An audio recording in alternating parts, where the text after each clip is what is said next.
وَلَقَدْ ذَرَأْنَا لِجَهَنَّمَ كَثِيرًا مِنَ الْجِنِّ وَالْإِنسِ، اور بے شک ہم نے کثرت کے ساتھ جن اور انسان پیدا اس لیے کیے کہ وہ دوزخ میں جائیں۔ یہ کتنی الارمنگ آیت ہے۔ یہ سورۃ الاعراف آیت نمبر 179 ہے، قرآن حکیم میں کھول کے پڑھ لیجئے گا۔ یہ میں کو اپنی طرف سے بیان نہیں کر رہا۔ ہمیں جس خدا کا تعارف کروایا گیا نا این جی اوز کے ذریعے اور یہ میٹھی میٹھی باتیں کرنے والے واعظین کی طرف سے، وہ خدا اور ہے، اور جس خدا کا تعارف اللہ کے محبوب صلی اللہ علیہ وآلہ وسلم نے کروایا اس قرآن حکیم کے ذریعے، وہ خدا اور ہے۔ اللہ کا کوئی رشتہ دار نہیں میرے بھائیوں۔ جس کو پنجابی کہتے ہیں کنو کٹ روئے گل۔ سیدنا سعد ابن ابی وقاص رضی اللہ تعالیٰ عنہ کو جب جنگ قادسیہ کے لیے سیدنا عمر فاروق رضی اللہ تعالیٰ عنہ نے روانہ کیا پرشین امپائر کے خلاف، جو اس وقت 2 سپر پاورز میں سے ایک سپر پاور تھی، ایک رومن امپائر تھی جو جنگ یرموک میں گر گئی، اور جنگ قادسیہ کے اندر پرشین امپائر بھی گھٹنے ٹیک گئی۔ تو سعد ابن ابی وقاص چونکہ نبی علیہ السلام کے ننیحال کے خاندان سے تھے، رشتے میں آپ صلی اللہ علیہ وآلہ وسلم کے ماموں لگتے تھے، تو سیدنا عمر نے ان کو خط لکھا کہ اے سعد، اس بات پہ مت اکڑنا کہ تم اللہ کے نبی کے ماموں ہو، یاد رکھنا اللہ کی کسی کے ساتھ کوئی رشتہ داری نہیں ہے، اللہ کا کوئی رشتہ دار نہیں۔ دیکھ لینا بخاری اور مسلم کی متفق علیہ حدیث ہے کہ میری بیٹی فاطمہ جنتی عورتوں کی سردار ہے، اور جامعہ ترمذی کی صحیح حدیث ہے کہ حسن و حسین جنتی نوجوانوں کے سردار ہیں۔ لیکن اسی فاطمہ سلام اللہ علیہا جو جنتی عورتوں کی سردار ہے، اس کے بارے میں صحیح بخاری اور صحیح مسلم کے اندر متفق علیہ حدیث ہے کہ آپ صلی اللہ علیہ وآلہ وسلم نے فرمایا، اے میری بیٹی فاطمہ، میرے مال سے جو کچھ تو نے لینا ہے مجھ سے لے لے، اگر اللہ کے حضور تو پکڑی گئی تو میں تیرے کچھ کام نہیں آؤں گا، میرے مال سے جو مرضی لے لے۔ یہ آپ کو تو کہا گیا تھا، لیکن ہمیں سنایا گیا تھا کہ کوئی ایسا فرسودہ عقیدہ نہ رکھ لینا کہ بغیر اعمال کے ہی انسان کو جنت مل جائے گی۔ اعمال اور اللہ کی رحمت دونوں چیز شامل حال ہے، صرف اعمال بھی کوئی شے نہیں ہے۔ بخاری اور مسلم دونوں میں یہ حدیث موجود ہے کہ آپ صلی اللہ علیہ وآلہ وسلم نے فرمایا، کوئی شخص بھی محض اپنے اعمال کی بنیاد پر جنت میں نہیں جائے گا۔ ایک صحابی نے بڑی جرت کر کے پوچھا، اللہ کے رسول صلی اللہ علیہ وآلہ وسلم، کیا آپ بھی؟ آپ نے فرمایا، ہاں میں بھی، جب تک میرے رب کی رحمت مجھے ڈھانپ نہ لے میں بھی محض اپنے اعمال کی بنیاد پر جنت میں داخل نہیں ہوں گا۔ تو اعمال بھی ہیں اور رحمت بھی ہے، صرف اعمال بھی کوئی شے نہیں اور صرف رحمت بھی کوئی شے نہیں ہے۔ ورنہ امام محمد غزالی رحمہ اللہ تعالی کا قول جو ہے مجھے بڑا پسند ہے اس کانٹیکسٹ میں، جو کیمیائے سعادت میں انہوں نے علماء سو کی کلاس لی ہے۔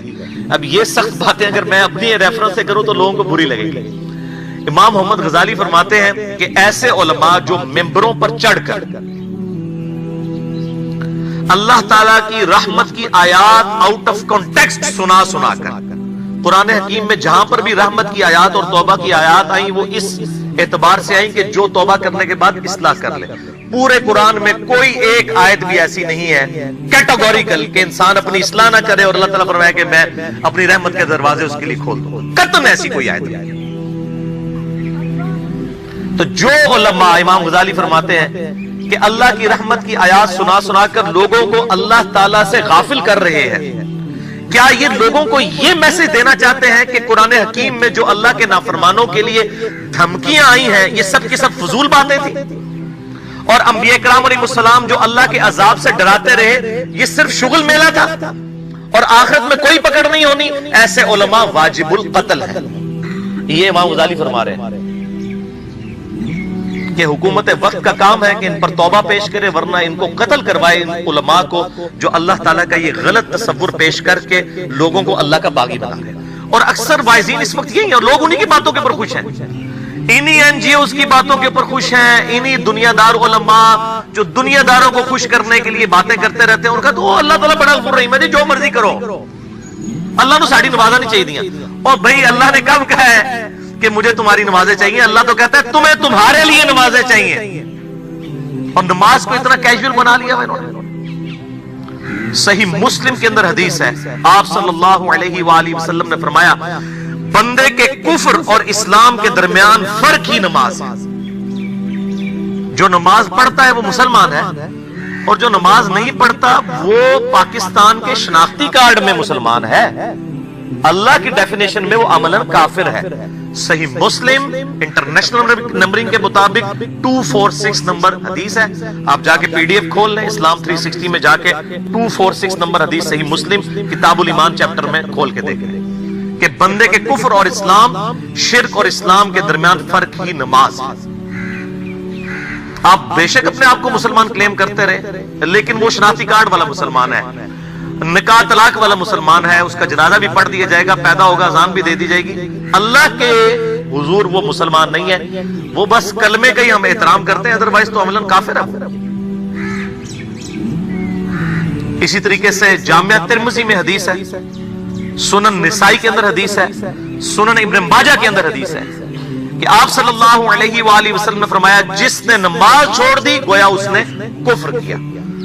من ترک الصلاۃ متعمدا فقد کفر. اب اس سے زیادہ اور کیا سخت بات کی جائے کہ کسی کو یقین آئے کہ جس نے جان بوجھ کے نماز چھوڑ دی اس نے کفر کیا. اب جان بوجھ کے یہ نہ سمجھیے گا کہ میں بال بچیاں دے کمائی کرتا رہنا تھا، منو ٹائم نہیں ملتا. جان بوجھ کی ڈیفینیشن بھی نبی علیہ السلام نے بخاری اور مسلم میں موجود ہے کہ اگر کوئی شخص بے ہوش ہو جاتا ہے یا سویا رہ جاتا ہے، یہ دو آپشن ہیں، یا تیسرا آپشن ہے وہ بھول جاتا ہے تو جیسے یاد آئے اسی وقت وہ والی نماز پڑھ لے. لیکن جو شخص دنیا کو ٹاپ پرائورٹی مانتا ہے، اپنا آفس چھوڑنے کے لیے تیار نہیں، اپنا کلینک چھوڑنے کے لیے تیار نہیں ہے، اور اپنی دکان چھوڑنے کے لیے تیار نہیں ہے نماز کے لیے، تو ظاہر ہے کہ وہ تو اپنے آپ کو دھوکہ دے رہا ہے. اللہ تعالیٰ تو اپنے معاملات کے اندر بالکل اسٹریٹ فارورڈ ہے، بالکل یہ ذہن میں رکھ لیں. جامعہ ترمذی میں صحیح سند کے ساتھ موجود ہے. عبداللہ بن شفیق تابعی رحمہ اللہ تعالیٰ کہتے ہیں کہ صحابہ کرام علیہم رضوان صرف نماز کے چھوڑنے کو ہی اعمال میں سے کفر سمجھتے تھے.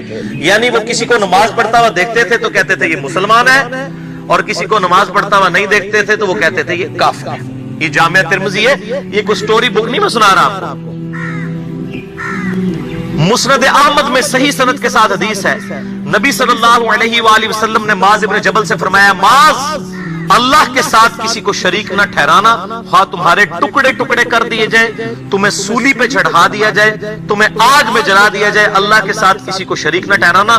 اور معاذ نماز بھی نہ چھوڑنا، کیونکہ جس نے نماز چھوڑ دی اللہ تعالیٰ کے ذمہ کرم سے وہ نکل گیا.